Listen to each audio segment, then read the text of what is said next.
Welcome to YOUCANIC. Today here on YOUCANIC we have a 2020 Honda Civic, and on this Honda Civic we're going to go over how you would change out your dome light. So the dome light is the one that's located in the middle. That gives you light on front and back versus the map light. So the dome light, to gain access to the light bulb itself, a small screwdriver.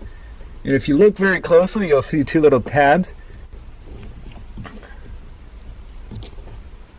We just want to get our screwdriver up in there and be able to pull those tabs out.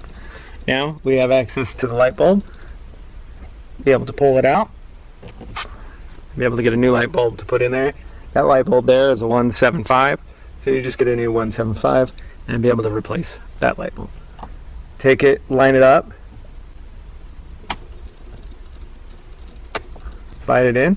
This is your setting for the door open, or you want it on completely, and then off. So we can tell the light does work. So now we'll go ahead and put our cover back on.